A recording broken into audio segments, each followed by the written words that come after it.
Hello everyone, and welcome to another episode of Losing the Plot. I'm your host, Leo Robertson, and for every episode I have a conversation with a new person. They're often a writer. They don't have to be, they can be any kind of an artist really, but I will have enjoyed their work, and so I want to talk to them, and we talk about their work, we talk about life, we talk about anything and everything. We lose the plot together, hence the title of the show. We start, as always, with the latest news from Aphotic Realm. So Aphotic Realm now has its own Patreon page. And you can become a patron where, as little as $1 a month, you get access to Aphotic Realm's story archive. That's a whole bunch of digital stories that they will make available to you through their website. You'll get early access to episodes of Losing the Plot, to any videos that they produce and other kind of multimedia material. You can vote on future magazines, like what's the theme going to be. You can also vote on anthology themes, and you'll get a shout out in all future Aphotic Realm magazines and anthologies. These are collector items that will have your name in them for just $1 a month. Should you wish to upgrade to $3 a month, you will get all of that plus digital downloads of all the books that Aphotic Realm puts out. That is such as the Tales from the Realm.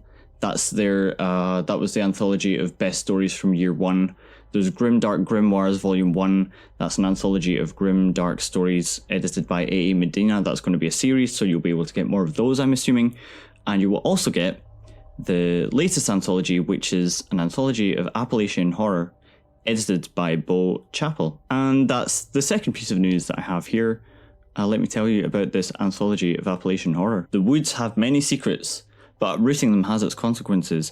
Take a trip through America's backyard with 8 strange and sinister tales of Appalachia. So once again, that's edited by Bo Chappell. It features stories from 8 different, some established, some up and coming horror authors. Do check that out. I wrote this thing. I hope you like it. Let's talk about it, yeah. Let's lose track. Losing the Plot Podcast. Losing the Plot Podcast. Losing the Plot Podcast. Talking to Leo and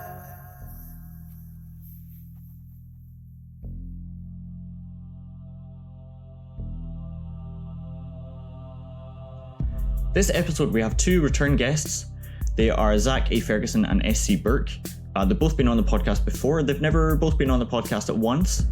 And I kind of feel that what is a good idea to do with the podcast now that it's over at Aphotic Realm is give you a sample of what, the podcast at its best, the people I associate with it the most. And I think that both of these guys are, the kind of chat that we have is a great example of what I feel like I'm supposed to be doing with this podcast when it's at its best. So both Zak Ferguson and S.C. Burke, they're both writers. They're both published with NihilismRevised, which is a kind of artistic collective thing that was created by S.C. Burke and seems to have taken off of its own accord, although he puts an enormous amount of work into it, as does Zak. They both put an enormous amount of work into their books, which are crazy, transgressive, experimental, really unlike anything else that's being published now. I think that's undeniable. S.C. Burke's latest book is Sarin Beggar, which he's going to tell us about. It's a collection of works which dates back all the way from when he was 19, which Zak calculates as 19 years ago, which is almost correct. And Zak himself is an author. His latest book is A Taste of Feeling. I've got a copy.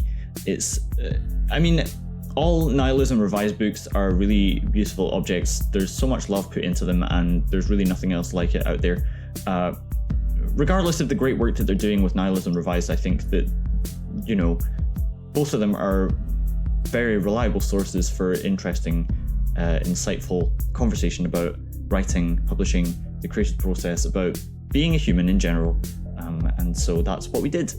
I had originally set up this chat to involve M.R. Tapia, who is another author. He couldn't make it at the last minute, which is really unfortunate. I should also point out that this roundtable chat with myself, Tapia, Zak and SE was all Zak's idea, and I think it was a great idea, and I think we will set it up to involve Mr. Tapia at a later date to give you that. But I wanted to go ahead with the chat because I knew it would be insightful and some good content for you listeners. So one final thing from me before we get started: if you're a reader, writer, editor, listener, person of any variety who wants to tell me something about the podcast, who wants to be on the show, who wants to suggest a guest, you can always get in touch with me using losingtheplotpodcast-at-gmail-dot-com, and I look forward to hearing from you as always. But let's go ahead and start the conversation with Zak Ferguson and SC Burke.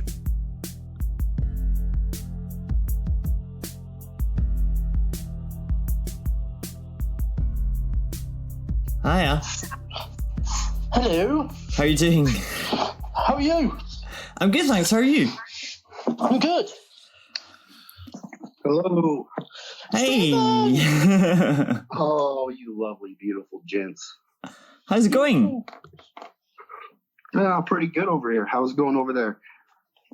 Yeah, good. It's like midnight here in Stavanger, and I just took a nap, so I'm ready to go. All right. I'm ready to go. I've just had a lovely nap. I'm blurry-eyed. I've taken my uppers and I'm ready to rock and roll. So Uh-huh. I went the opposite direction. No, I didn't nap. I just stuffed my face full of nachos. I've got a runny nose, so the whole comment about ruined uppers now makes it sound like I've done a bunch of cocaine. That's always your excuse. We'll just put it in there, all right? Just put it in. Don't edit it out.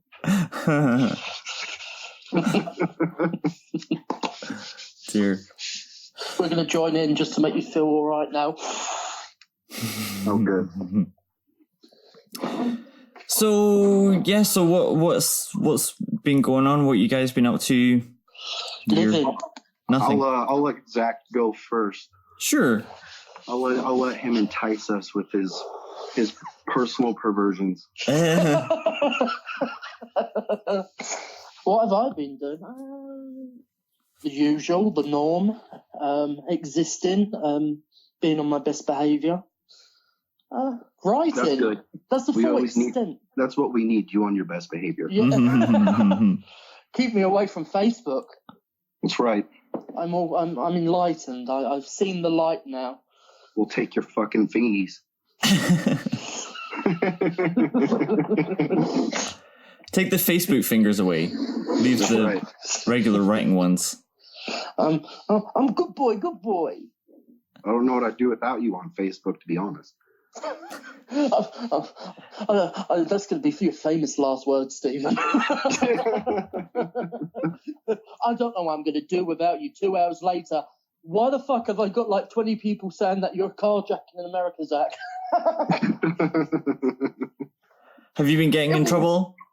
No, it's been peaceful. You know what? Since you really do, you realise if your focus, if you just get rid of the app for a month or a week, even a couple of days, there's no inundation. There's no like subliminal need, that kick. I need to go on Facebook. I need to see what everyone's doing. And it just takes so much time out of not just your writing, but life in general. Mm. And it's the only reason I'm on my best behaviour is because it's just like once you've wiped your hands of like certain like and it isn't certain individuals, it's just wipe your hands of a certain way of handling things. If you put yourself in the line of fire all the fucking time, you're going to get fucking caught. You're going to get shot. So take yourself off into the horizon. Just fuck off. Just go away. Just disappear. Just don't put yourself into that position. Don't be opinionated. Don't have a personality. Oh, come on. Don't be opinionated. Oh, come on. Oh, come on. Don't have an opinion. Don't you get on your high horse, you British prick. Well, let me tell you what you missed on Facebook.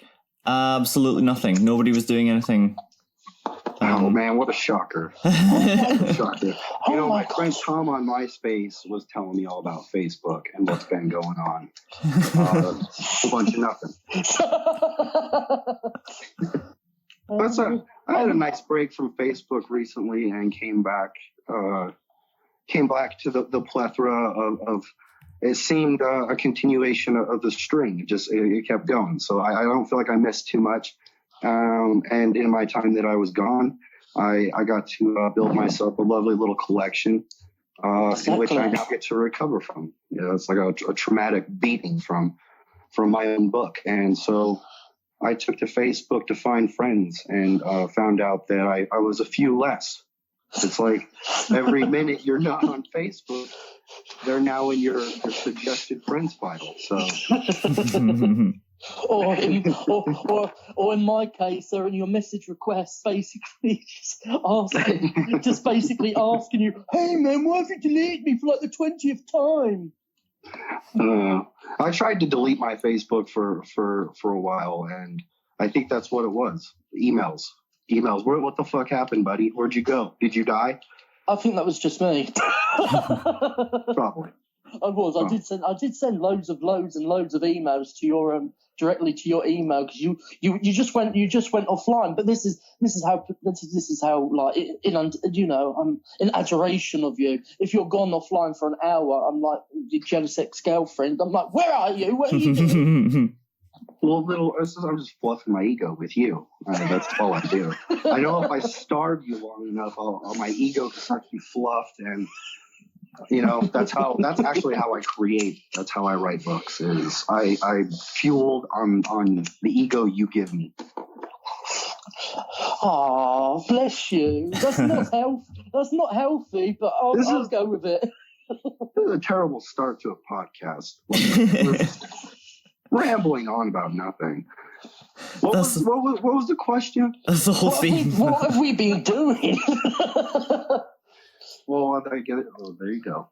Well, you wrote a collection, you compiled it, you then had a mental breakdown over it. So I think we're here for you. I don't know how about you guys, but is it not a mental breakdown after every release? I don't know. What? So especially with Sarin Beggar, I don't know. It was real personal. There was a lot of stuff throughout the years. Yeah. Clearing out that personal blockage and trying to create a new path of creating new material. So like how many years of your input is in there? Like how long have you been collecting stuff for this? Knowingly or unknowingly? I'm not intentionally collecting it for this, but it has stuff dating back to when I was 19. So I'm 33 now. I don't know what the math is on that. I don't do numbers, but it's about 19 years.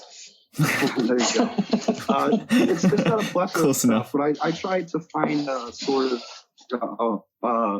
tried to find the holes that would create a sort of like tapestry, where I could weave a tapestry that all the pieces didn't necessarily stand alone. While they can stand alone, but if you read the entire piece as one, it kind of it might operate as a canopy narrative as well. And in the end, it kind of just, to me, it struck me as a spiritual sibling to the weird. And the weird was similar in a lot of ways.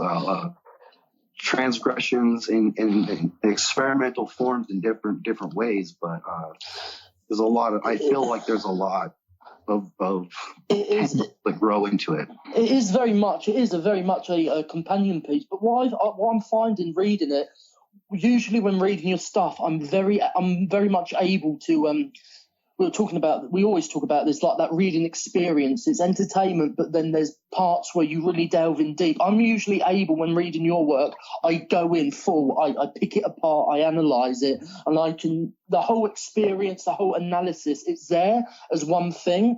Whereas the weird is, we're writers who basically write in vignettes in a lot of way, but everything is always, symbiotically, symbolically, it coheres to some form of continuity. It is able to be weaved together. But what I'm finding with this is they stand as isolated pieces, and they need to be read aloud. They really need to be read aloud. And I actually, since I was a child, I found myself reading. It's like a monologue. It's like it is, and this is where it gets into the personal thing. You can feel it's from the deep recesses. It is your history splayed out, and it's something that needs to be vocally extorted. And I haven't even finished it yet, which I'm kind of beating myself up about. But the thing is, it's dense, and it's that emotion. And granted, coming out of releasing a book like this, you're always going to have that, oh fuck, I think I've revealed a bit too much. You know, it's like picking at a scab, and you're revealing things to yourself that, you know, in hindsight, maybe I don't want to do. But I said this to you before. I believe that the whole reason you're feeling this way after a release is because it's essential to the reading experience. If people read this and they do garner some faction of a semblance of realization of, fuck, this is really deep. There's connotations here. It feels very personal. If they can emote on that fucking level, that's the meaning of this book, this collection. What you went into compiling it all, the ultimate meaning of it, it's there solidified in that reading experience, and that's what I'm finding with it. So aside from my biasness, where I'm giving you a hand job virtually right now, no, it's something that I think it is a spiritual companion to a lot of what you do, but it's also a lot of cleansing and and as you said, it's not just a cleansing of history, past, present, current emotions. It's a cleansing of the machinations that comes with transgressive experimentalisms. This is almost a final. This is what I have to say on this type of writing at the moment. This is what I have to say. This is what I have to feel, and it's giving me space to give myself room to evolve, because that's our ultimate aim as writers, isn't it? We don't really want to be like a one-trick pony, even though inherently, I say this all the time, I can't get away from experimental transgressiveness. I can't. I try to write something linear, and I just have to typographically fuck with it. Whether or not that's lazy writing, it's up to those who read it. Yeah, that's a perfect way to put that, because yeah, there's an extent where you do feel like, is this lazy writing? Am I incapable of telling a narrative? And things like that, and kind of what I hope to do is put that work to bed for a little bit, put the experimentalism and not necessarily, I don't want to say the transgressions. It's hard not to transgress. It's hard not to feel and emote as a writer, but to sort of put away the esoteric nature and take a step to the side and start playing with things like narrative and story and building it into other avenues of storytelling that aren't just personal transgressions that are inviting a certain amount of people into your mind. Whoever chooses to go down that rabbit hole, you're welcoming that experience. But there's not a whole lot of people that like the esoteric nature. I mean, there is, but then there isn't, and you start to feel lonely as a storyteller. You start to feel like some of your stories aren't being told in the way that you want to tell them. You know, going over the work and over the years, I started to realize I've transgressed in a lot of ways. I've experimented in all these ways, but one thing I haven't done is I haven't gotten to the heart of what I want to do with words. And that is to sort of become a wordsmith, to be able to do whatever I want to do. And that means if I want to be able to experiment and transgress, or if I want to be able to tell a story, you know, you kind of want to encompass all that. You know, you don't want to just, like you said, you don't want to be pigeonholed or become a one-note sing-song act that, you know, people just tune into and say, okay, that's what you do. No, you want to grow, you want to evolve. And I know we personally have talked about this, and I know with Leo, reading your books, you're more in tune with telling that story, you know, getting down the linear beats that really encapsulate your readers. And I'm curious to hear what you have to say about that. You know, you know, in your works, do you experiment? Do you go in there and really try to mess with things, or is form something that's really important in your writing? Oh, thank you for the question, and I do want to talk to you about some things that you brought up as well. But I think that when I first started writing, I think I was younger and kind of felt I was interested in experimental forms. I think because I thought, it just looked more interesting on the page, or it was just weird, and I thought that maybe linear storytelling was over, and but I think that was because of a lack of subtlety on my part. I think I couldn't really understand, I think the way it works is, okay, there are certain principles in writing and you should follow them unless you have good reason not to. It just happens to be that there are many, many good reasons not to follow conventional form, but I'm happy to use it if that's what I need to do, and it is my standard. I think that the way it's progressed for me over time is that I used to be more experimental and I used to be more personal, and now I am less experimental and less personal, because I think that I've told all the personal things that I want to tell, and I have just more, I don't know, it's just more fun for me to follow new ideas, feeling now that I've told all the stuff about my own life that I have to tell, at least for the moment.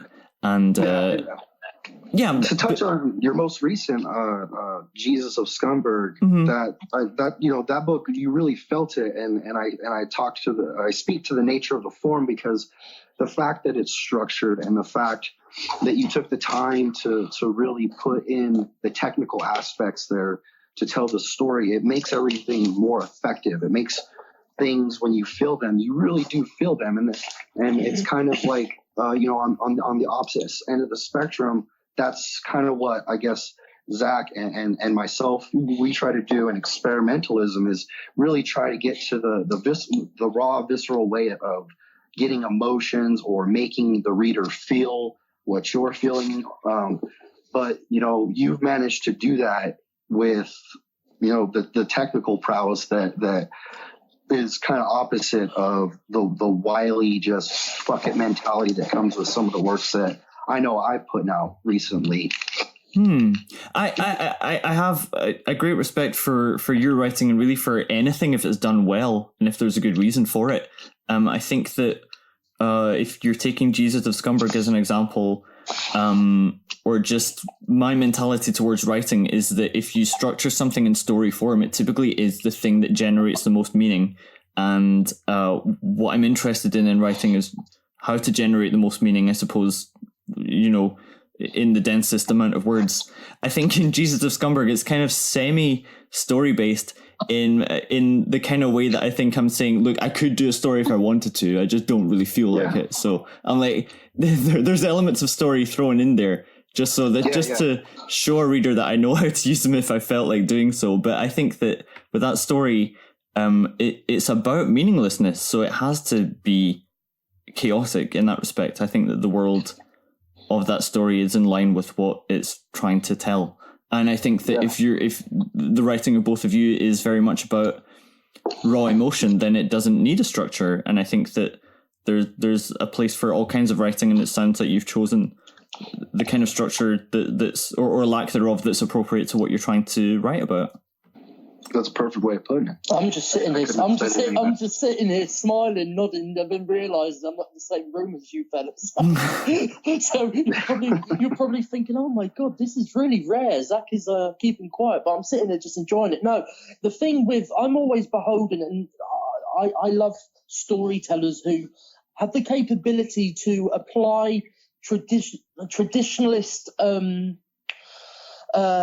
structures, traditionalist ways, and it's like you can say that, and it's like, what is traditionalist? Meaning linear, meaning the real force of it comes from narration through different character perspectives, the overall summation through good storytelling. And with Jesus of Scumberg, what I really got out of it was it had a story. It was a traditional flow, but it had this beautiful balance and infusion of transgressive panache, cultural analysis, and it felt like an experimental piece without playing into the archetypes that experimentalism, is known for, the higgledy-piggledy. Like you've just described it, Leo, as it's a meaningless story, but it's chaotic. But the thing is, the chaos, the way I can't describe it, but it's this traditionalist feeling, but you infused it with sensibilities that, I always read a book and I always find some form of esoteric like nature of it or symbology. But what I read there was, it was a chaotic but still astute satire, analysis, whilst also being a real traditional read where it wasn't inundated by what experimental pieces can do. The fuck up on the page, the unconventional ways that sometimes experimentalists do lay too heavily upon. Like with Eat Your Keyboard, what we did with Eat Your Keyboard is left some people in fucking utter shock and, gone to therapy, because the way Stephen and I kind of decided upon having that book formatted, it did send one reader into a complete dark pit where he kept getting hold of Stephen and me going, I don't get it. Am I missing something? And it's like, no, this is the effect I want to have upon you. Whereas with a book like Jesus or Scumbag, it can have that effect, but it's not as, alienating. There's a form of cohesion and acceptability. And that's what I find when I say traditionalist writing, where that's where I think a storyteller is their strongest, is where they can take the traditional, mechanisms, what you learn 101, but also infuse it with something that you've learned and taken from yourself. We all make our own rules when writing. We all have our own way. And the whole thing with literature with me is it's creating your own reality. It is creating your own reality, but whilst doing it, trying to supply it with something that you think that an audience might be interested in. But when I say traditionalist, it's very much of the thing of even mainstream writers out there aren't traditionalists, like your common Stephen King, everybody else, all these big names. I wouldn't call them traditionalists themselves, but there's a traditionalism in writing where everything it's acceptable and it's comfortable, whilst also applying those like harrowing, effective moments. Whereas I think experimentalism inherently is there to provoke something. It's always a provoking nature. It needs to affect you, but not in a storytelling basis. It's all about atmospherics. It's all about emotion. It's all about really going into the tapestry and cellular levels of how to experience a read. But I think you share this as well, Stephen, but you get to a point where it is that there's a place for this in my heart. There's a place for it in SC Burke's heart, Stephen's heart, or whoever reads us hearts. But in the overall picture, in my own heart, is it necessary to continue pushing on? Because I feel like this escalation, I'm pushing, I'm still transgressing, but it's just a hodgepodge of different dissected vignettes, and it's almost Fight Club-esque, like someone's intersplicing something that shouldn't be in there. And I get to the point where I want to be able to sit down and tell a Sentai type story where I know where I'm going to go, because I never know where I'm going to go with a book, with a piece. I never do, or I imbue myself with that delusion that I do. But as soon as I start typing, I just basically break the rules that I set in place. So I'm at a place where I want to focus on growing. Like you, I want to, like Stephen said, I want to be a wordsmith. I want to have the capability to sit down and, make my point known, but through narrative devices instead of a grand, almost magic display that, experimentalism does offer. If that makes sense. I think that's a very good summary, and no matter how long you'd been writing for, you'd always be saying, "Okay, cool, I want to do something different next time." But I think one comment I would have to this idea of structuring is I think that when I was younger and I would read kind of traditional stories, I would think about them, but this isn't how life works. Life doesn't work in this set of things, and people don't learn things in this order, and you don't like this falsified structure of events isn't how you structure reality. But I think as I've grown up, I feel like it's I don't know, it's one interpretation of life is this like narrow stream of events, and it's the most useful one because I think people do learn and grow, and I think they do so by ordering events in the past, although it is perhaps an artificial ordering of events. But I feel like if you're not doing that, I don't see how else you are learning and growing. So I feel like it has application, even though before in the past I was like, this is all bullshit, and there is no order. But what I do want to ask And Stephen, you mentioned that you felt like a lonely storyteller, and that is audience important to you? To be honest, I gotta say no. As offensive as that is. Good boy. For whoever might, take offense to that, but no, I don't really care about audience. There's devices that I input into the work that I guess would be for the audience, but at the same time, no, I don't care too much about the audience. It's just that I leave my work there, at least with the works that I've done. I leave the work there like an open port, to the mind. If you want to port into my subconscious, into my id, here it is. More so with with Sarin Beggar, those were really personal works.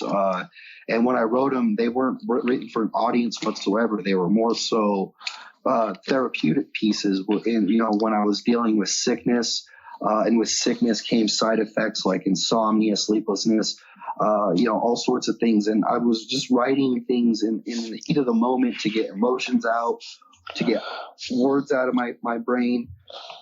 And so with this piece, when I put it together, I almost felt like I told Zach, it was a Dear Diary piece that I almost felt like should have probably stayed in the file folder and not been published. Mm-hmm. But there was a part of me that there was a creative value put into it. But in the past, writing, id Cancer and writing The Weird, id Cancer was if the audience is reading, let me tell you, your subconscious, your ego doesn't matter. It's all about the creative subconscious, this cancer of creation. And sort of, I was hoping that there would be people that read it as a sort of just a statement of my creativity. More than anything. And then from that point on, I could go forward no longer speaking to the audience. And in id Cancer is the only piece I've actually done an introduction where I speak on behalf of what I'm doing. And I feel like that should canopy everything that I create after that. So after id Cancer, I sort of stopped speaking to the audience and sort of just started being as visceral and raw with myself and in trying to expose all the things that I wanted to expose. With The Weird, it was a lot of societal transgressions, universal humanity issues. And with Sarin Beggar, it was more so the personal transgressions that I've gone through, personal sufferings that I've gone through, not anything that anybody else has gone through, but just me personally. So audience in those works don't really matter, but I kind of hope that I get to a point where, not that the audience matters, but that there is an audience that can start to agree with what I'm doing, and you can sort of get people on board that want to read the stories that you're telling, and that way I don't ever want to be creatively bound by anything, let alone one individual, two individuals, a dozen individuals, however many.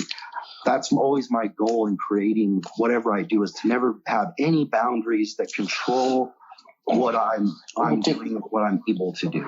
Or dictate it. Yeah, like the thing of even within the boundaries within the independent press, it's you find with small presses, there's a great pitch. Who's your target market?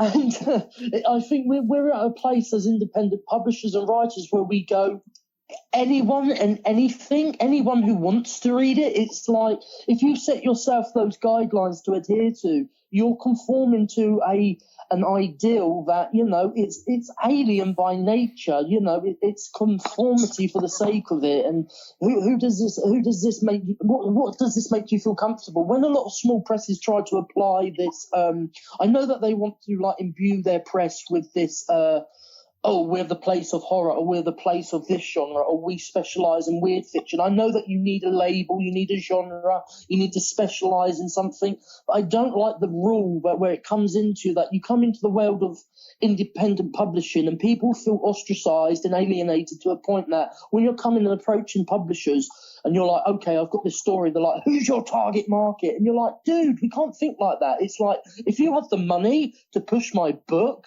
so it can actually reach that target market, okay, I can start thinking like that.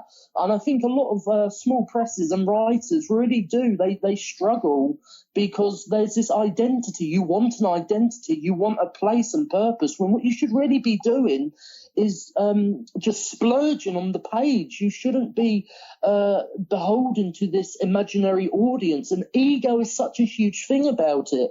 And I think it's I think that's where a lot of our writing, and especially our experimental pieces, it puts people in a place, you know, where it's like, question how, not just how literature is consumed, but also how it's marketed and how it's put out. And, you know, Nihilism Revised is not a traditional press. It never will be. But at the end of the day, it isn't a publication house. It's a place for you bloody rebel. You all right? No, I'm not all right. No one likes my writing. Well, come here. We'll give you a blanket, a cup of coffee, and we'll let you use the printer type thing. It's like, come into the basement and we'll make this book and we'll shove this out. And, you know, whether or not people want to read it, it's up to them. And it's that mind frame of not just target. It's a market. We have a market, young man, like the producer in tracksuit bottoms and chomping a cigar. A lot of independent publishers take them. They take that guise upon themselves, and it's just like, it's not helping you progress as a publication house or as an artist yourself. Don't be beholden by a select minority. Just spread your wings. And that's where experimentalism with us and me comes in, because there is that freedom. And it always delves into that super ego, and it's that case of, I'm of the same mind frame. I don't write for an audience. There is sometimes this real existential crisis of, am I trying to entertain that third person? Am I actually projecting myself, placing myself as a reader and going, what will Zak like? But then again, you can't always do that. And that's when, in the end, true art dictates itself. And that's a lesson I've learned from you, Stephen, most of all. And it doesn't just change you as an artist, it changes you as an individual, how you approach people, approach social situations. And it is life-altering. And I think I'm of the same boat. I say all the time, I write to please Stephen, and it has come to that degree where I want to see because we have this thing where it's not we're one-upping each other, but it's that symbiosis. That's our relationship of, I want to see what you've got next. I want to see what will motivate me from you. When I read The Weird, I was like, motherfucker, you absolute motherfucker. And I thought, you know what?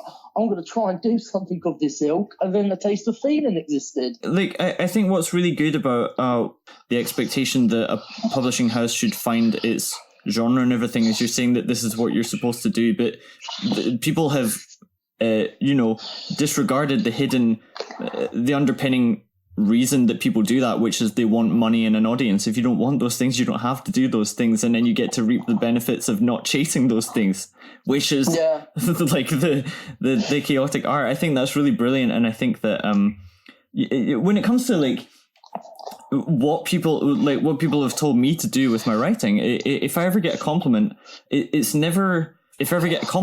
doesn't sound like what I was doing. It sounds like what the person wants me to do in future. That's very interesting, because when talking about Jesus of Scumberg, this is the thing. I feel that my sensibilities and my perception of it, you can imbue your own expectation in your own weird, mismanaged, maligned, fucked up mentality and apply it to that book. So probably everything I've said about Jesus of Scumberg, you're probably sitting there going, no, it doesn't. Well, I think the thing is that you, I understand, have, you're a great reader and a great writer, and you have, I trust. I wouldn't go that far. But I trust your reaction to it, and I know that you share it with me because, you're passionate about the piece, and I love it for that. I think that the best reactions I get to my writing are not glowing reviews, but if somebody gets in contact with me, like they send me a private message and they confess something to me that I think has nothing to do with what I wrote, that's when I really feel like I've done something great. Because then I kind of go, right, you got something from this that I didn't notice was there, and you felt compelled to share it with me because you obviously thought that I did something so open that I'm somebody that you can trust with this weird secret that you're telling me. I understand that sentiment completely, especially when you I don't run Nihilism Revised. That's a weird way to put that. You're a publisher, big boy. I haphazardly. No, don't give me that shit. No, don't give me this shit. You need to do your due diligence. You're a public figure, Stephen. Sort yourself out. I irresponsibly put books out into the world. And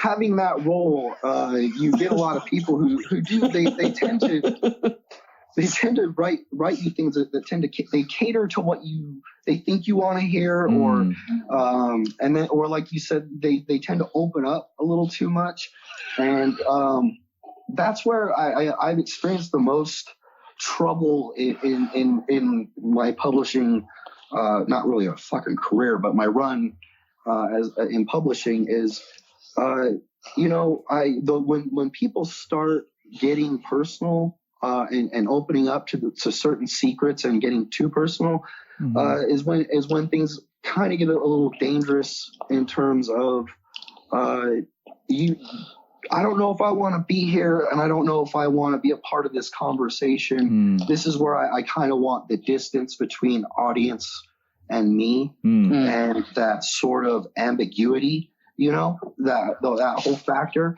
And so I tend to, I've sort of switched to an approach that's just more straightforward. And when in dealing with those, I like that ambiguity, that mysterious nature that you leave between reader and writer, because, like you said, they get real personal. They start to tell you things that are maybe, I'm not in a position to do a back and forth conversation with this person.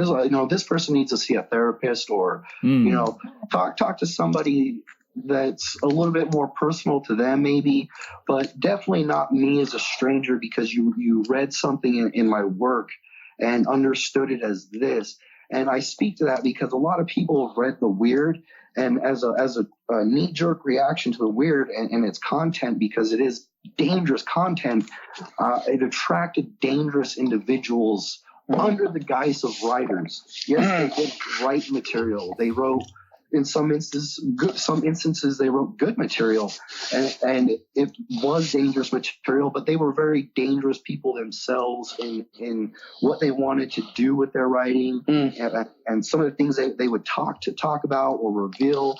You find yourself kind of being too personal, and then so when things, I think the relationship between us, I think going into it, sorry to interrupt, it was a decompartmentalization process, wasn't it? It took a while to go, I can't supply the nature of my relationship that me and Zach have into every one of these individuals, because it just doesn't work that way. I think exactly our relationship is not born from, it was never ever publisher writer, it was friends, it was a union, it was a symbiosis, and you are my friend who is doing me a solid by publishing my work. And I think going into that, and when there was an interest and a real push to get more works out, it is that thing of, damn, people are interested in seeing my design, seeing what I can do as a creator, as a producer, to help see their product go into. And I think there was that deep, that utter dedication. You're like, I'm trying so fucking hard to give over what I seem to do for Zach. And there was a long time running where it was that realization, I think, with both of us, where we went, we can't imbue what we have between ourselves to these individuals, because at the end of the day, the be all end all they actually secretly want is a book to be released. They just want that one hit wonder satisfaction, and it is in their right to do it. But it came to a point where we said, we're not about that. And then that's when the whole hypocrisy and the bureaucracy and the diplomacy comes in, where everyone, the naysayers say, well, you need to run it like a publisher. But this isn't about being publishing. This isn't about, we're not in it for the money. This is not about money. This isn't about audience. This isn't about reviews. It's about the greatest achievement in life, seeing something inform the beauty of a book, and that is your child, and someone has helped you and guided you and created that with you. And it just gets so mired, and you apply different things. It's a very emotional experience when at the end of the day, there has to be that disconnect. Yeah, it's like a reverberation factor where you say, you speak to people and you tell them you want them to be free, you want them to expand, and then the reverberation comes from a gunshot and it starts to come back. The reverberation starts to ring back in on you. And in some circumstances in our past, realize that people want us to sort of aid them in manufacturing their hate. And when things get a little too personal, it takes, you're no longer an artist. You're no longer in it for the creation or the artistry. You're doing other things that you're definitely not certified to do in a lot of instances. I know on your behalf, Zach, you were almost playing therapist for certain people who were not, I don't want to say that we were publishing, just artists that we knew, writers that we knew. You were almost playing therapists, and these people were speaking about things that were so weighty that it was almost like, I'm not certified, I'm not qualified to really help. You need help, and I'm just a human. I could talk to you as a human, but some of this stuff, it's like, man, this is heavy stuff. And then they hold you responsible or hold the person responsible, and that's where it's like, it's hard to be professional, it's hard to be personal. You're walking that fine line, and yeah, it just really, it muddies the waters so much that it just takes the fucking life out of all of it. It got to an extent that, it's not going to name names, I don't even think this guy exists anymore. There's this one gentleman, and he was so engaging, and he was the type of individual, he appeared out of nowhere, he brought all of Nihilism Revised books, he was talking to me on a level that, and you get suckered in, you get almost, they tell you what you want to hear, and we're all emotive, we're all about pushing ourselves as individuals, and then this individual is exposing himself to such a degree that I can't give you the solace, I can't give you consolation, I am just a human, I have no bearing on your life. And this one individual opened himself so rawly that he almost turned on me on a dime, because I didn't either react the way he wanted, I wasn't the shoulder that he anticipated, and then all of a sudden, from being best friends, a great support, I get rumours that he's running Nihilism Revised into the ground. He's getting other people on side, and it gets so fucking ugly and so quickly. And you think you're doing well on your behalf, not just as a creator, but as a human being.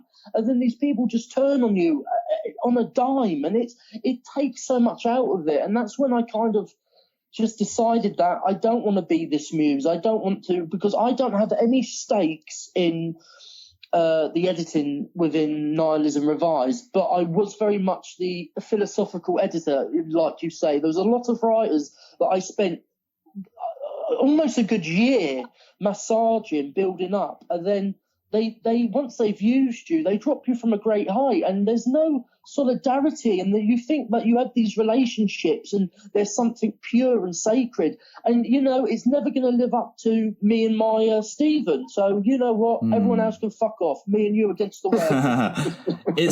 I think that it's a lot of this has to do with the internet, of course. I think it's just it's something you can't beat. It's just too big. And I think that if you're an open artistic type on the internet, like just these horrible manipulative people are just rubbing their hands like, I'm going to use you, so like you naive little idiot who enjoys life, I'm going to make you regret that. There's like it's not a clever place to announce yourself as somebody who is open-hearted and enjoying themselves. It's not. You can't.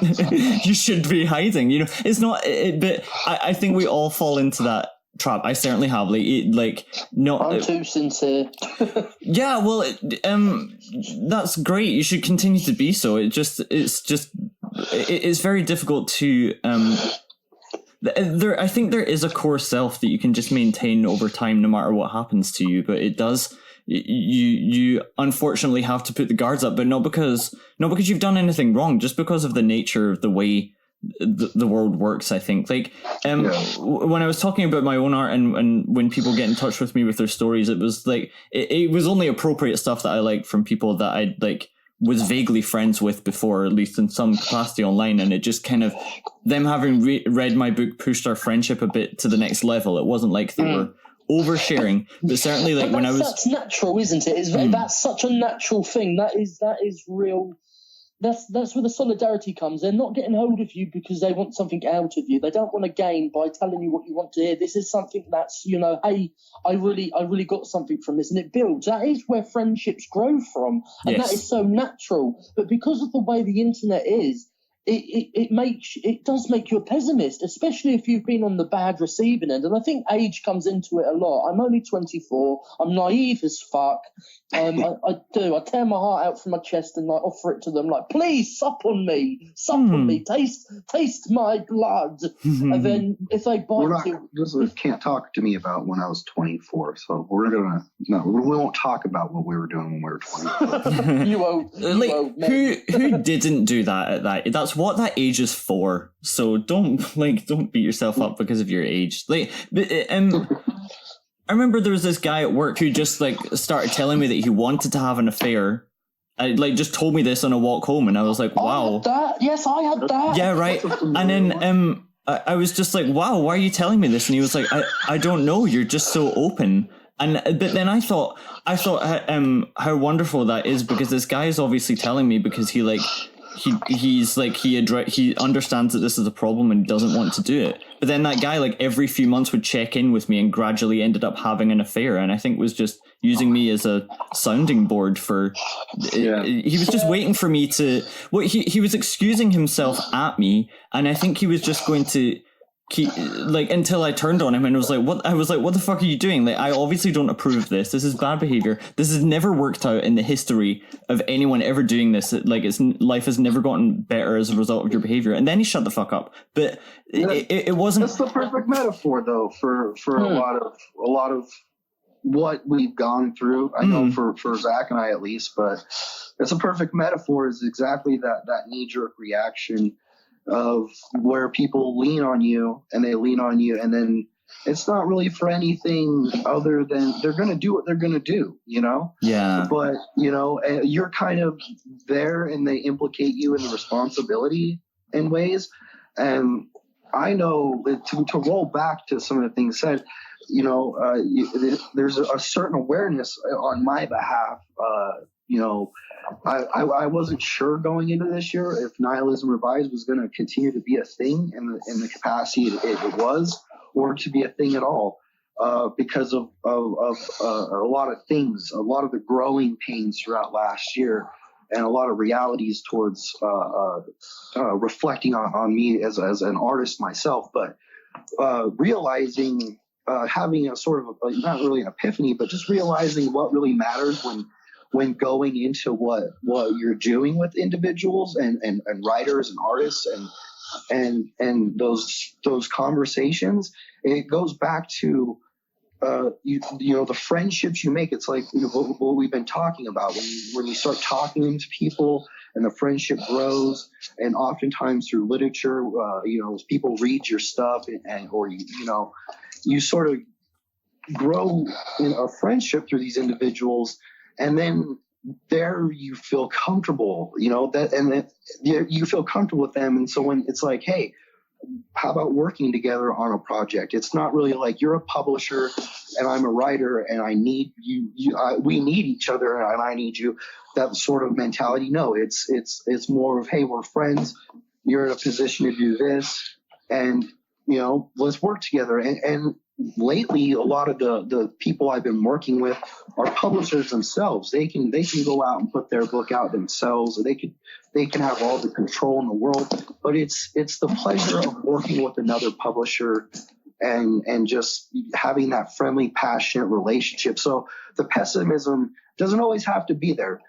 Trying to turn this conversation in the upward, so we're not all doom and gloom. But there doesn't have to be pure pessimism that comes from these experiences, but more so a sort of prolonged period of reflection that leads you to believe, okay, there was a lot of positives in those negative moments, and what were they? And it's the people that you worked with that really are passionate about what they do, and it's not about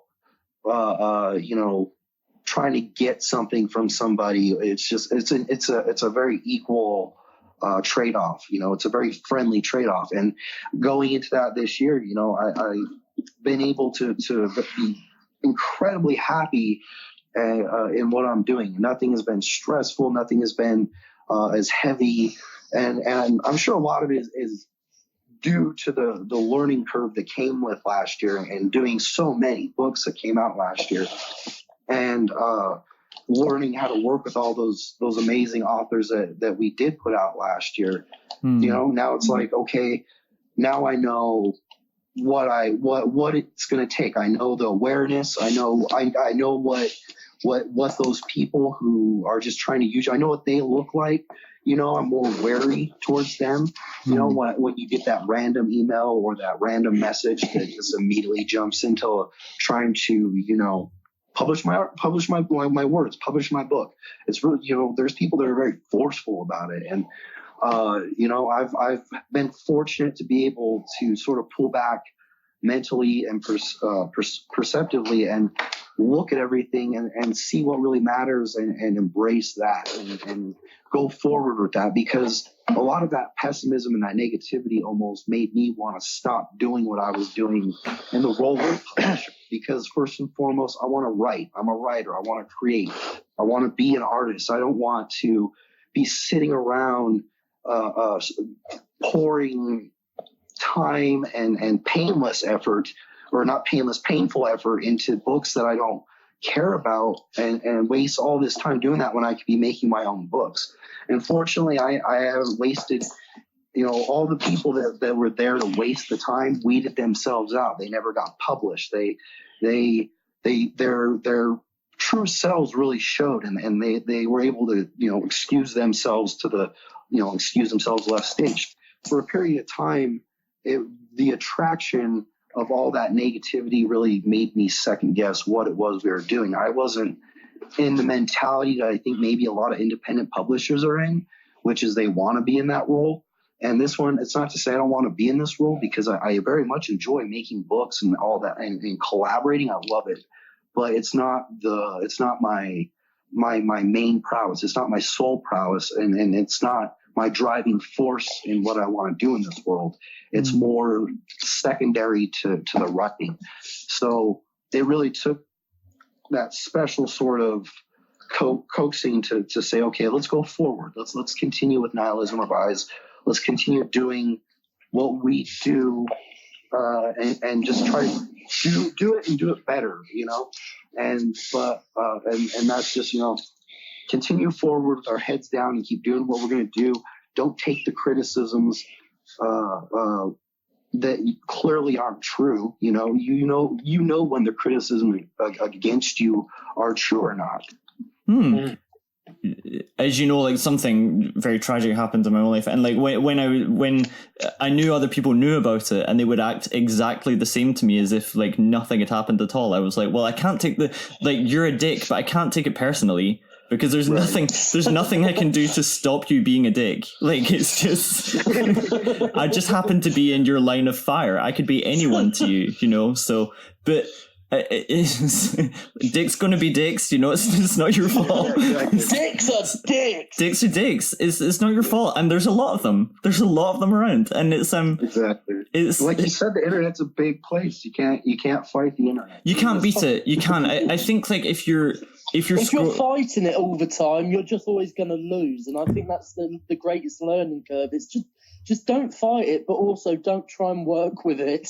Well, I love there was an analogy I heard about like alcoholics don't drink because they're like, you don't get in the ring with alcohol because it's too strong. You can't beat it. Like you'll take it and it'll ruin you. I think that the internet is exactly the same. It's just so vast that no human could take it in. It's just that, I understand how that gets confusing with the vision of your press and with your art and the boundaryless art and the blurring the persona with the art and what is acceptable on the page and what is in life. I think those are wonderful, fascinating things to explore, but they're incredibly dangerous things to explore on a forum like the internet. But yes, please keep doing it if you can, in whatever way you can. The internet is one of the most complex. It's the social experience. It is like this social networking. No, it is a test of your social skills and ones that I do not have. So I do not really want to try and partake. What I'm using now as Facebook is just to do what I did ages ago. Is I used it just to post my reviews, post a couple of links. I don't need to let the world know every minute little thing of what I'm feeling. And I think that was a great problem, especially if you're within a community. Well, I know on my behalf, I don't ever make Facebook posts unless it's sharing somebody else's artwork or promoting stuff. And by and large, I know that's because I'm an asshole, behind the scenes. I am an asshole, and it's best to just keep the worst to myself. Whatever I say is probably going to be misconstrued, and enough people at home and around me tell me I'm an asshole to know that it's just better if I just promote, do some positive things, and not be a social asshole. No, you were far from an arsehole. No. Don't put yourself down, darling. Leo, tell him. Oh, you're both wonderful human beings, of course. I only talk to wonderful human beings now. That's a rule I made for my 30s. That's why I rarely leave the house. Just hang out here and Skype cool people. Wouldn't that be lovely? Well, that's the life right there. I think so, I think so. A life of discussion and conversation. That is our life, really, isn't it, Stephen? That is our life within each other. It's just like Leo. Leo's been the first person to say, "Let's open the door and let's get us all together." Leo's been the first one to say, "Let's all get together," because technically, I think if we could just open the door to conversation to everybody that was intrigued to have a conversation, it would be the greatest thing ever. Leo, was this all one question? Was this all spurred off one question? I can't remember. Was there a question? I can't remember. Great podcast. Yeah, just fully losing the plot, for sure. This is the whole appeal. This is what I love. It's genuine conversation. It's not strategized. It's not, hey, I'm going to interview you. You're going to push your book. It's just us talking amongst us. All ladies of the night talking amongst ourselves. Yeah. No, it's a really rewarding thing. Like I wanted to take a break from it and come back to remember what it was I was trying to do, because I got to the point where I was just putting them out once a week, and then the goal was just put out a chat once a week, and I forgot why I was having them. Although I think towards the end of the year, it all felt crazy. Yeah, towards the end of the year, it all just felt really vital to document everything that was going on, and then to find, it was amazing when I talked to both of you guys, and I talked to Sam Richard, and I talked to people who'd gone through, various different... Yeah. That was an incredible thing, but it just... a beautiful individual, beautiful man. Yeah, that was a really wonderful and meaningful thing to document, but it was so intense as well. I was like, I just need to... It was like you saying, I needed to document this. I also, on a deep intrinsic level, I wanted to communicate with more people who know each stage of the development of grief that I'm going through. But then also, that is a natural, a human thing to do. But also, I think it was also, you said, I do need to take a break, because you get into that strategized thing of, I'm going to dedicate so much time. I'm going to line up things. I'm going to talk to these people. I'm going to record it. I'm going to post it out. And it's just nice to, just to say, you know what? I deserve a break. I need a break. And even if it's a couple of days or it's a week, it's always something that it's very healthy to impose upon yourself. Like Stephen had like fucking hell, 2 years worth of me just telling him to stop, like just stop, please, just stop. Hey, guess what? My chest just exploded. Well, stop. No, I gotta get this book out. Fuck, my chest exploded again. Well, can you just fucking stop? No, I gotta get this book out. Well, where are you? Well, I'm having a stent put in. Well, what's your priority? Oh, I'm gonna get this book out. Did you stop? No, you didn't. Don't you fucking lie. I paused. I don't remember which book. It was Ben Arze's. A few books I was working on, but the book Ben Arze. I was very passionate about what I was doing at the time. And what's going on? I was personally kind of devastated that I had to set the release date back because I had a heart attack. But I wasn't going to let the heart attack let me push the release date back too far. So I put it in pausing distance. But no, I didn't stop, and I still don't think I've stopped. No. It's safe to say I might have an addiction to the book building process, the cover building, I don't know. There's something about building books that I love doing. It would be a hobby if it wasn't something I did in this capacity. It's just something I love to do. Do you feel like you're getting it back into I think there's a great distinction now of you love doing it, you enjoy doing it, but it's not this obsessive compulsion to do it out of this need, this feel, but something as a progressive thing. In the end, this is a healing thing. I do love doing this, and it was basically about you falling in love with that methodology again. Really, I think. Yeah, I had to definitely fall in love with it again. I don't remember how many books we put out last year. Almost 30. But wow. It was a lot. It was a marathon run. It was a task I knew was going to be big when I started it and took on each writer. But at the same time, it was something that I wanted to try to push the limits of what I could do, see what the limit is, Nihilism Revised was year 2. We had just done Strange Behaviors, and submissions for books came in, and at first it was overwhelming in the sense that people cared. I didn't think anybody would ever care, and people cared, and they wanted to be a part of something, but be a part of Nihilism Revised specifically, and that meant so much to me that. Every submission was from a talented author, and each piece appealed to me in a special way, and each piece appealed to me creatively in terms of design as well. So it was like I had seen all these projects that just like started to bloom inside my brain, and it was hard to say no, and so I took it all on as a task that I knew was gigantic and was going to be hard to do, but never did I think that at the end of the year that I would have 2 heart attacks and life would put me on my knees to say, hey, stop for a second. And it was hard to accept that when people were saying stop. And so I didn't want to stop. I wanted to keep doing it, but I definitely had to re-strategize how I was going to do it, and how, like I said, how I was going to continue on last year into this year. I had to be more. I had to strategize a little bit more and be a little bit more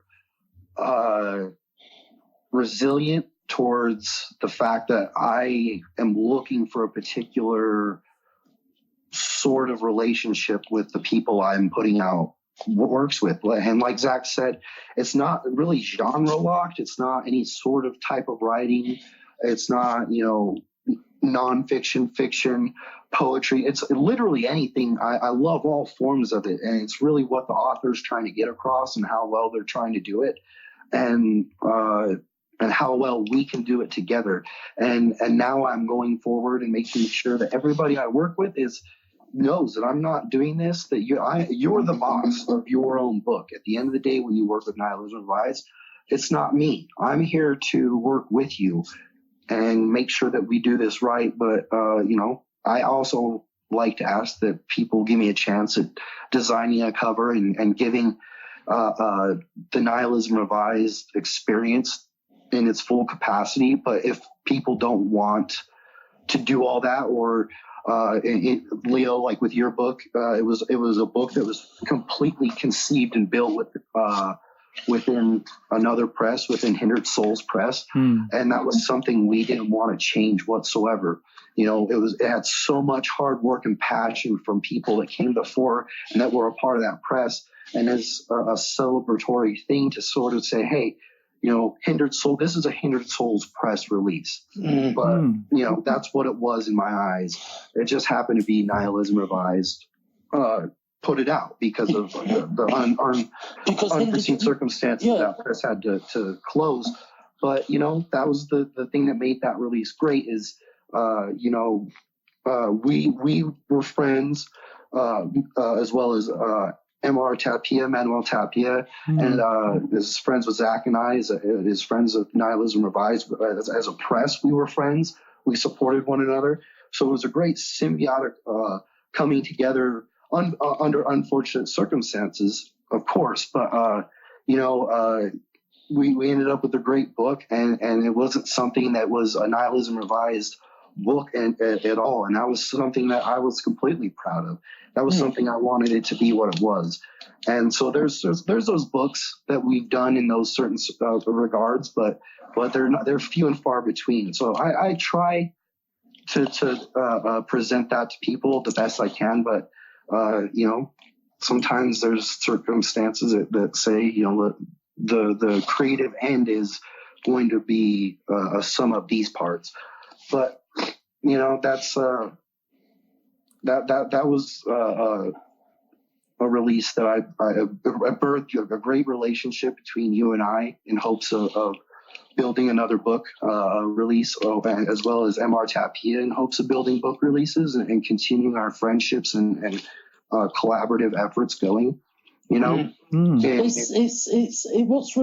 really goes into that as well. It was a thing of that so much work had gone into that book, and so much work, but specifically on the circuit, seeing Manuel, seeing MR go out onto the circuits, and he was really he was going out there and he was pushing it, and he was crafting books going, and it just seeing it sadly in the circumstance, it was like, it's not just about helping a brother out, because we were approached separately from him, and he said, "Oh, can you just give me a little bit of a blurb piece, what you think of this?" And we kind of fell in love with the book itself. So it was a no-brainer that there's this book that has been beautifully put together as it is. Nothing needs to be done about it, except it just needs that publication button to be pressed down. And there was no concept at all or conversation of, oh, we're going to turn this into a Nihilism Revised thing, we're going to give it a cover. No, not at all. And this is a really beautiful thing as well with current collaborators. They are in a position where they release independent books themselves. They are publishers themselves. But this shows the type of quality of character that really appeals, I think, to Stephen, especially that though they can go out and make this book themselves, they want that NR treatment. They want that relationship and that bond and that experience of making a book, having an SC design, having the cover.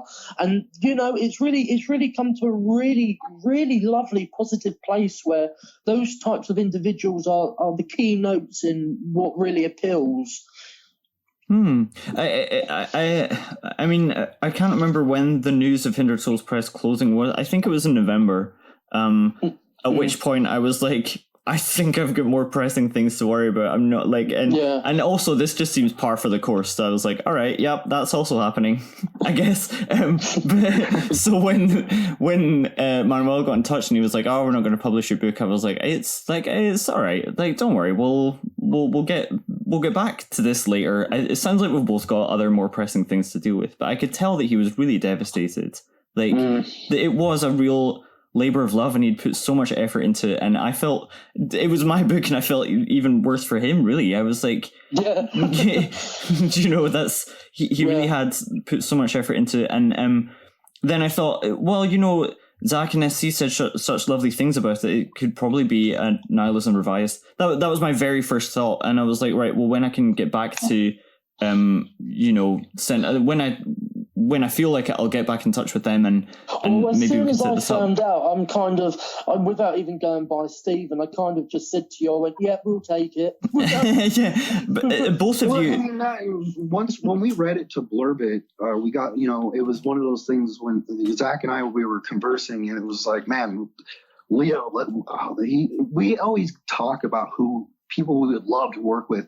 And after reading it, was like, man, wouldn't it be great to have, like, this is a release we would love to put out. Like, oh man, we were almost jealous of it, that it was like a Hindered Souls release. We were happy as hell to see that, it was there, because they were punk rock as shit. And so, but at the same time, reading it was like, man, this would be a writer I would love to work with, a great guy, and I hope I didn't send those words out to be a curse, but in the end, it was like, oh well, we get a chance to actually publish this thing. Oh shit, So it wasn't even a question in my eyes, because it was such a great release, and then on top of that, like Zach said, the brotherhood and respect between Hindered Souls and Nihilism Revised. It's always been there from the beginning. It has always been so natural, and it was knowing the stakes that you in particular, knowing what goes into setting up a publication house, going through it, and the emotion. It was that mind frame of, here's a book that we fell in love with. We kind of are thinking, man, okay, this has solidified a resolve. We need to get Leo somehow at some point.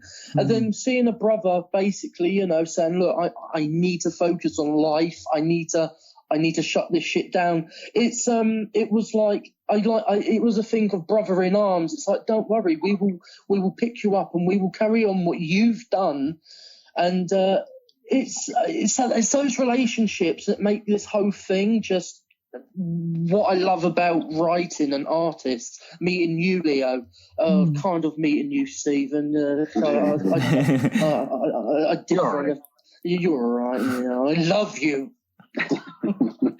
Well, I mean, that was it. That moment, I mean, to me, it was, as somebody who, with Nihilism Revised, I couldn't, and what I had gone through with second guessing if I was going to take it forward or not. I come out with this renewed kind of mentality of when I came out and said, okay, we're going to go forward, and then seeing what MR was going through and closing down the press, to me it was I could feel the pain and devastation that goes into that, because it is very much a labor of love. And when a press, an independent press, is in this capacity, it's very much a labor of love. It takes a lot of time and effort, and that goes for anybody who's doing it. Well, not just us, but so I could, to me, it was, I was like, man, that's got to be rough. That's got to be one of the hardest things to do. And on top of that, you had a lineup of great books ready to release that kind of needed homes, as he had put it. These need homes, and because of our relationship around Jesus of Scumberg and with you, it was just right for us. We were able to do that. It was right for the picking, and to me, it really fully embodied what this experience is about. Being in the creative industry, doing the independent publishing thing, was okay. One of us happened to fall on our knees, but that doesn't mean that everything has to dissipate to dust because of it, because there are allies and friendships that can help each other out and reach out that hand where possible, and continue that spreading the cancer creation forward. Keep pushing it forward. Yeah, I think it's so great. It was so fortunate that we had made this connection. And in terms of publishers for Jesus of Scumberg, there was like Hindered Souls Press, which is closed. You guys, end of list. There's nobody else would publish such a thing. That's one of the coolest things I've heard. Yeah, and I really, I think it's. I'm so glad that you loved it. So So yeah, it's a culmination of all things beautiful. It's one of our favourites. It's one of my personally. It's one of the favourites that I've seen us put out. It just looks so fucking good on a bookshelf. I could listen to this all day, by the way. If you guys want to just keep talking about how great my book is, I'll just leave it recording. I'm kidding. 5 hours, I'll tell you all day. No, it's all right. That was a beautiful thing, because now I don't know if it's too forward, but MR and I have been talking. He's submitted a book, and it's birthed a relationship of us potentially working together, as well as Leo, you and I have talked about maybe doing something in the future. Yeah. When you've recovered from this release and are ready to do a next one, and so it birthed something beautiful. It added something that was unfortunate, It didn't stop anybody, in the end, it didn't stop anybody from doing what it is they're really best at, and so to me it was as unfortunate as it is, it ended up really forging some great relationships that I'm positive will continue to go forward. Yeah, absolutely. It's like, hopefully this can be like a regular thing, even in and out of recording or whatnot. Nice. I haven't spoken to Stephen live in about almost a year and a half. Oh wow! Because our communication is it's instantaneous, and we do videos. We just record videos, and then it finds us on that end. So basically, he'll do them in his hours, and I do it in my hours. But we haven't actually had a live communicado like this since 2017. It's just been a steady exchange of videos throughout the years, non-stop exchange. But I would also like to build off what Zach said and what I mentioned earlier. We're supposed to have MR Tapia in this, and it'd be great to have him, to have another one of these conversations with him involved, and to hear what he has to say, because I feel he would have added, a whole lot to this conversation, especially towards the end of what we were talking about with him and Soul Press and Jesus Scumberg. Yeah, and and not to also mention he's a fucking wonderful author who put out 2 amazing books. I think it was 2 amazing books with his own press. The Di-Fi Experiment and Sugar Skulls. Yeah, they're both great. And works that definitely I would love to hear about. But I would love to do this and talk more about. Yeah, because it feels like once we get into one avenue of talking, we just go. We forget. Like I've got like loads of questions myself. Like Leo, what are you working on? Stephen, what aren't you working on? But no, it's I think nice. that could be summed up right here. Leo, are you working on anything? Oh yeah, I'm just a whole bunch of stuff that gets a lot of form rejections, like always. It's just how do you feel about the rejections? Do you get? Oh, I always thought rejections were. I always took them with a smirk and a little bit of I think I got them. Oh yeah, no, I mean, there's this book coming out with Flame Tree Press. It's the Urban Crime Anthology, and they're pretty difficult to get into, those anthologies. That release looks so cool. Yeah, so when I got in that, I was like, okay, so I am capable of getting into this sometimes. Once I got that confirmation, I thought, all right, well, you have to choose when it's going to be enough, right? And I was like, all right, that's enough for me. So now when I get rejections, I don't really care, because I know that I at least was once capable. Got what it takes. Yeah, exactly. And I think that that story that got into that book itself got form rejections earlier that year. So they really, when they say they mean nothing, they really do mean nothing.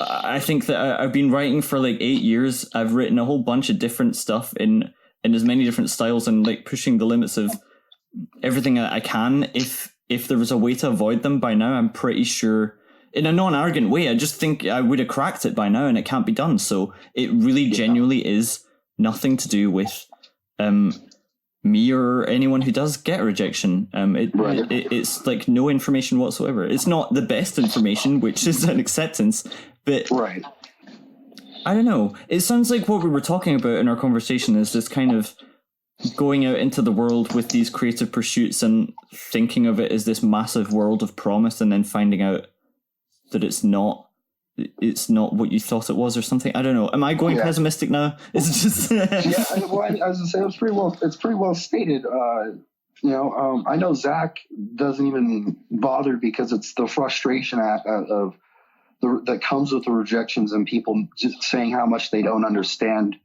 the work. And it's like, I know I don't want to speak on your behalf too much, Zach, but in our conversations, it just became a thing of, what's the fucking point of sending these things out for rejections that I have to sit here and almost fight to explain, because I know a few of your rejections, they came with questions, almost that led you to believe that if you answered these questions or clarified, that the rejection would be an exception.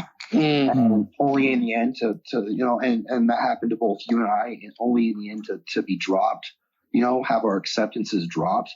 But I know after that it just became a thing of, what the fuck is the point?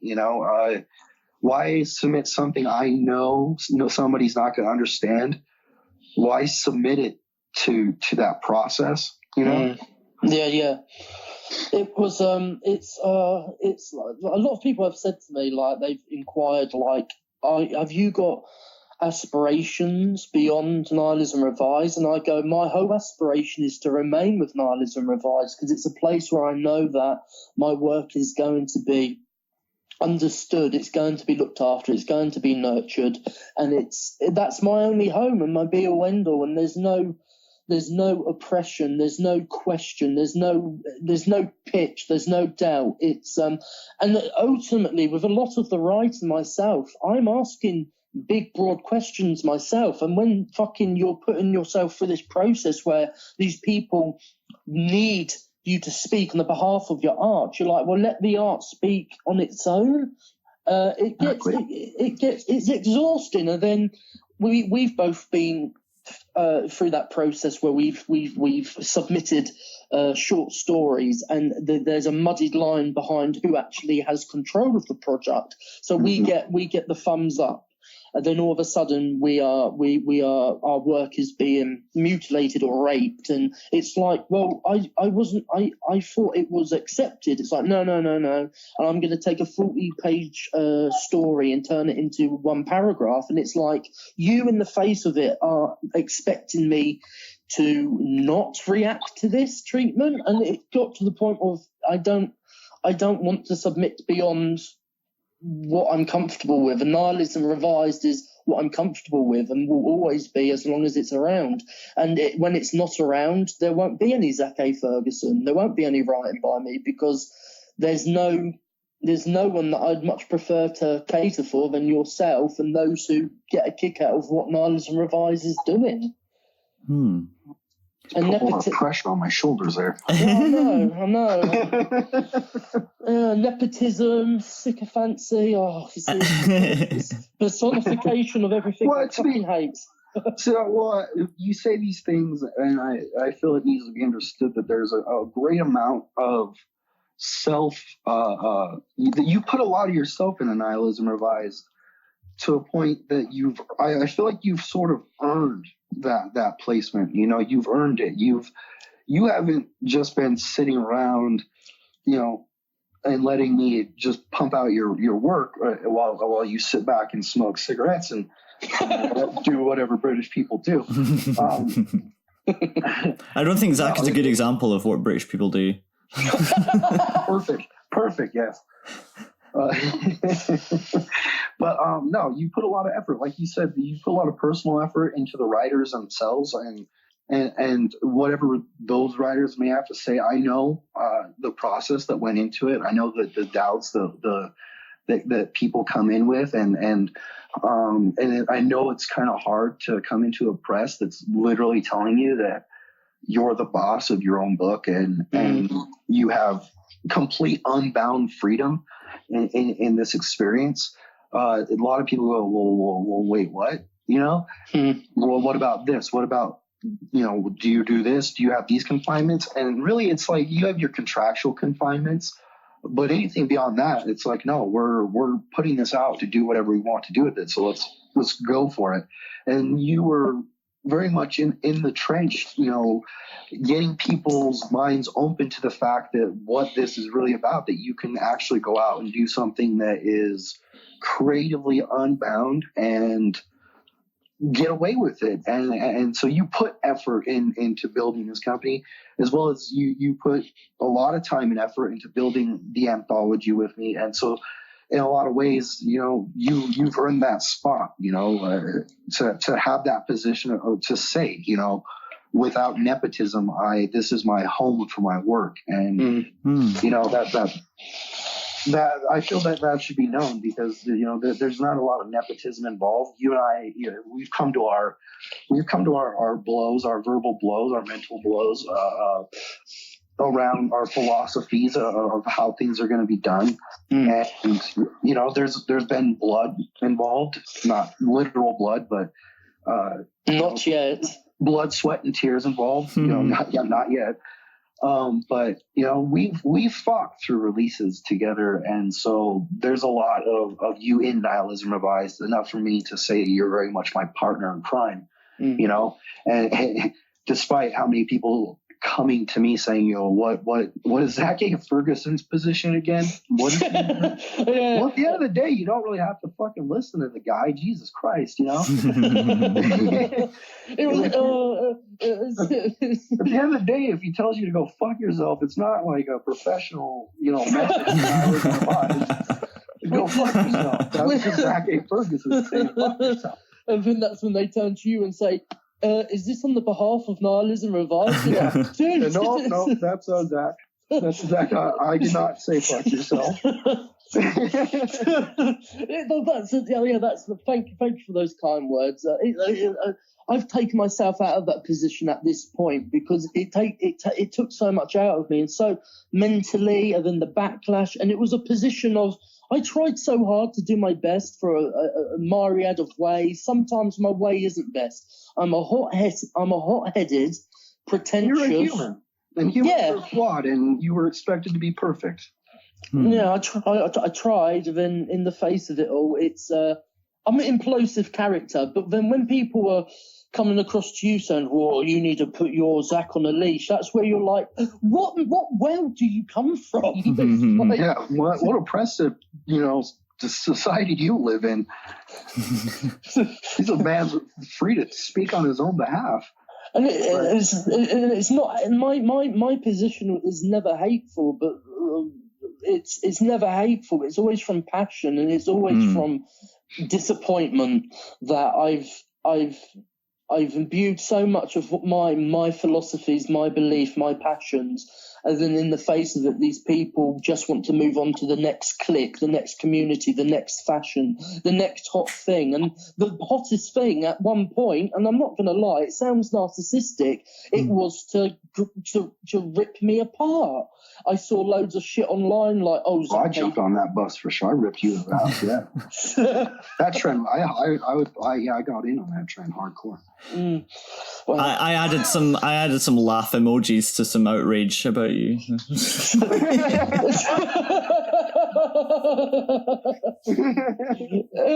just that's all you can do. That's all you can do. That is all you can do. I'm just kidding. It's hard not to. And with that, what are you working on, Zak? What am I working on? I'm working on being a good person. There you go. I'm working on being a good boy. I'm working on not talking to anyone online. With Zak, I feel like he fucking thwarted his own question, because Zak does have something to talk about called "Destroy Your Keyboard." A follow-up to his asshole move of a release. Eat your keyboard. As well as we're going to tame that release, Eat Your Keyboard, for a anniversary edition, a revised anniversary release. Yeah, 2 years. So yeah, we're getting Destroy Your Keyboard. I have it in my hands, so that's I got, as well as we got designs going for that one. So yeah, Zach, good job on not promoting that. I didn't even get into a taste of feeling.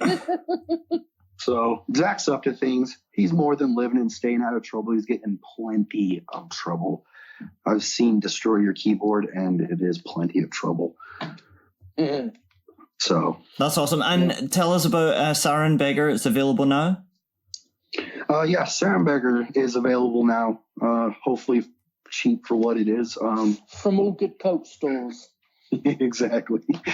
Yeah, anywhere and everywhere. But yeah, that's available, as well as I am currently working on my next full-blown novel, which is somewhat of a cosmic crime novel. So that'll be coming out later this year. Well, I look forward to seeing what comes from the publisher next. I really wish I'd been able to read Sarin Beggar before we had a chat, because I do like to do that. But there will be many more of these chats to come, hopefully. Yeah, just real quick. Yeah, we got a release from Nicholas Potnod coming up. Oh, May 26th. So that'll be Nihilism Revised next release, called Splatter Von Rainbow. Oh, great. Then, I believe then we'll be getting into Zach's Destroy Your Keyboard. That big boy. Excellent. I love Nick Patnod's stuff. It's very unique. He was nice enough. As you know, he's a pretty talented artist himself, and going back, he was one that let me take over cover design and let me build the book and have creative reins on the design end. So it was a great collaborative effort and a wonderful story. So I'm really excited for that one to release. That was a good one. Awesome. All right. Lovely to talk to you, gents. We'll set it up again soon. Yes, sure. Definitely.